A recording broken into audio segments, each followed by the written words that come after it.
मन को खाली करना सीखो। एक गुरु का शिष्य बहुत गहन ध्यान कर रहा था, लेकिन उसका ध्यान केंद्रित नहीं हो रहा था। उनका मन सदैव विचारों से भरा रहता था। उसने अपने दिमाग को खाली करने की बहुत कोशिश की, लेकिन उसकी सारी कोशिशें नाकाम रहीं। अंत में जब वह सब कुछ कर चुका, तब वह अपने गुरु के पास गया और बोला, गुरुदेव, मेरा मन हमेशा विचारों से भरा रहता है।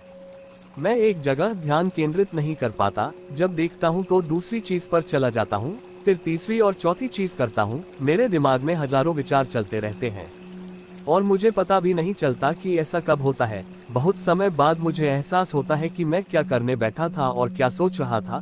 हे गुरुदेव, मैं अपने दिमाग को विचारों से खाली करना चाहता हूँ। मैं चाहता हूँ कि मेरे मन में एक भी विचार न रहे। जब चाहूँ तभी विचार उठना चाहिए।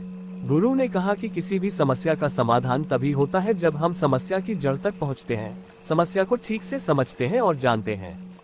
क्या आपने उस मन को भी जाना है जिसे आप खाली करना चाहते हैं?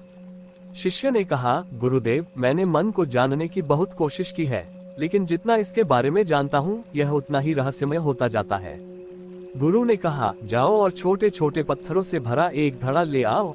तब शिष्य छोटे छोटे पत्थरों से भरा एक घड़ा ले आया और गुरु के पास रख दिया। गुरु ने कहा, इस घड़े को अपना मन समझो और इस घड़े में पत्थर भरे हुए हैं। अब इस घड़े में और पत्थर डालो। शिष्य घड़े में पत्थर डालने लगा। घड़ा पहले से ही भरा हुआ था। 12वां पत्थर रखते ही बाकी सभी पत्थर नीचे गिरने लगे। तब गुरु ने कहा, रुको और ध्यान से देखो। अब घड़े में कोई पत्थर तो नहीं आ रहे हैं, बल्कि वह नीचे गिर रही है, क्योंकि यह भर गया है। इसमें जो भी आ सकता था वह आ गया। अब और पत्थर नहीं आएंगे। यदि आप दूसरा पत्थर लगाना चाहते हैं तो पहले पत्थरों को बाहर निकालना होगा।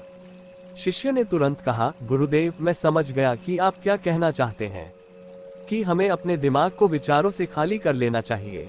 गुरु मुस्कुराए और गुरु ने कहा, पहले पूरी बात समझो और फिर दिमाग को खाली करो।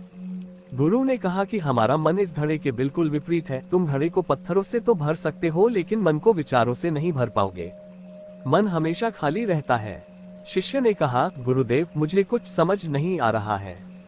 अगर दिमाग हमेशा खाली रहता है तो हम उसे खाली करने की कोशिश क्यों करते रहते हैं? इसकी क्या जरूरत है? गुरु ने कहा, इस घड़े से एक एक करके सारे पत्थर निकालो। शिष्य ने वैसा ही किया और घड़े से एक एक पत्थर निकालता रहा और अंत में घड़ा खाली हो गया। गुरु ने कहा, देखो, तुमने एक एक पत्थर निकाला, ये घड़ा खाली हो गया है। अब आप इस घड़े में कोई भी पत्थर डाल सकते हैं, दूसरा पत्थर डाल सकते हैं या फिर वही पत्थर दोबारा डाल सकते हैं। आप इसे आधा भर सकते हैं या फिर पूरा भर सकते हैं। शिष्य ने कहा, गुरुदेव, मैं भी ऐसा ही हूँ। मैं बता रहा हूँ कि मन को खाली करना है। ये तो पत्थर हैं, इन्हें आसानी से निकाला जा सकता है और घड़ा खाली किया जा सकता है, लेकिन मैं अपने मन को कैसे खाली करूं? गुरु ने कहा, इस खाली घड़े में एक पत्थर डालो और 2 पत्थर निकाल लो। शिष्य ने ये कहा, ऐसा कैसे हो सकता है कि जब इस घड़े में एक पत्थर होगा तो एक ही पत्थर निकलेगा, फिर 2 पत्थर कैसे निकल सकते हैं? गुरु ने कहा, चलो ऐसा करो, इस घड़े में 2 पत्थर डालो और 4 पत्थर निकाल लो। शिष्य ने कहा, गुरुदेव, ये कैसे संभव हो सकता है? ये कोई चमत्कारी बर्तन नहीं है कि 1 डालो तो 2 निकालो, 2 डालो तो 4। गुरु ने कहा, ये घड़ा चमत्कारी नहीं है, लेकिन तुम्हारा घड़ा यानी तुम्हारा मन चमत्कारी है। यदि आप इसमें एक विचार निकालेंगे तो इसके पीछे 2 विचार होंगे। जब आप उन 2 विचारों को पकड़ते हैं तो उनके पीछे 4 विचार उभर आते हैं और वह खाली नहीं रहता। यह मन का भ्रम है कि सब कुछ है लेकिन कुछ भी नहीं है। शिष्य ने कहा, गुरुदेव, आप जो कह रहे हैं वह मैं समझ गया, लेकिन क्या मैं हमेशा अपने विचारों के जाल में फंसा रहूंगा? क्या मन के भ्रम से बाहर निकलने का कोई रास्ता है? बिल्कुल नहीं। और जब आप उन 4 विचारों को पकड़ते हैं तो उनके पीछे 16 विचार उभरते हैं और ऐसा करने से विचारों की एक लंबी श्रृंखला बन जाती है और आप कहीं नहीं रुकते, एक के बाद दूसरे विचार को पकड़ते चले जाते हैं। ये मिट्टी का घड़ा पत्थरों के घड़े के समान है, भरा रहेगा, लेकिन आपका मन कभी नहीं भरता, वह हमेशा खाली ही रहता है।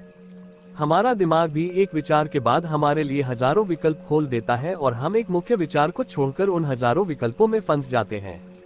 शिष्य ने कहा, मैं आपकी बात अच्छी तरह समझ गया हूँ, लेकिन अब मुझे क्या करना चाहिए? मेरा मार्गदर्शन करें। गुरु ने कहा, मन के जाल में मत उलझो, मन को खाली करने की कोशिश मत करो, अपना ध्यान इकट्ठा करो, एकाग्रता लाओ, जो भी कर रहे हो उसे अंतिम मानकर करो। ऐसे करो कि बाद में इसमें आपको कुछ भी करने की जरूरत नहीं है। और जब आप किसी दूसरे विचार पर काम करते हैं तो बस उसी पर काम करें, कोई दूसरा विचार नहीं। मन के भ्रम से बाहर निकलना इतना आसान नहीं है, लेकिन अभ्यास सब कुछ कर सकता है। शिष्य ने कहा, गुरुदेव, मैं भी ऐसा ही करूंगा। ये समझाने के लिए आपका बहुत बहुत धन्यवाद। हम सभी अपने दिमाग को खाली करने की कोशिश करते हैं, मन में उठते बैठते विचारों से परेशान रहते हैं। हम चाहते हैं कि ये विचार कहीं चले जाएं, और हम शांत हो जाते हैं, लेकिन जितना हम इन विचारों से दूर भागते हैं, हम विचारों का उपयोग करते हैं कि वे हमें शांत करते हैं, और वे आपके उन्हीं विचारों से जुड़े होते हैं जिन्हें आप छोड़ना चाहते हैं। इसलिए ये विचार इतनी शक्तिशाली हैं। जब आप सोचना ही नहीं चाहते तो आप शांत रह सकते हैं। ये तभी संभव है जब आप शांत रहने की कोशिश करना बंद कर दें और अपनी समस्या को हल करने पर ध्यान दें, ध्यान केंद्रित करें और समझें कि चिंता करने से नहीं बल्कि सोचने से समाधान मिलता है। गुरु ने कहा, इस मिट्टी के बर्तन को पत्थरों से आधा भर दो। शिष्य ने वैसा ही किया। फिर गुरु ने कहा, अब इन पत्थरों में से एक पत्थर चुन लो और उस पत्थर की एक छोटी सी मूर्ति बनाकर मुझे दे दो। मैं जानता हूँ कि तुम एक अच्छे कलाकार हो। जब शिष्य ने 11वां पत्थर निकाला और उस पत्थर को तराशना शुरू किया तो उसे एहसास हुआ कि यह पत्थर अच्छा नहीं है।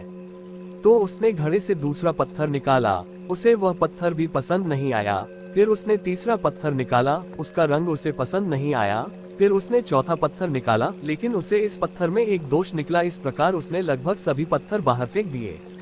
उसे ऐसा करते देख गुरु ने कहा, वह पत्थर जो तुमने पहली बार निकाला था, ये समझकर उसी पत्थर की खोज करो कि तुम्हारे पास कोई दूसरा पत्थर नहीं है। तब शिष्य ने उस पत्थर को ही खोजना शुरू कर दिया और उस पत्थर से उसने अपने गुरु की एक बहुत ही सुंदर मूर्ति बनाई और अपने गुरु को भेंट की और कहा, बहुत सुंदर, इस पत्थर से मूर्ति बनाई जा सकती है।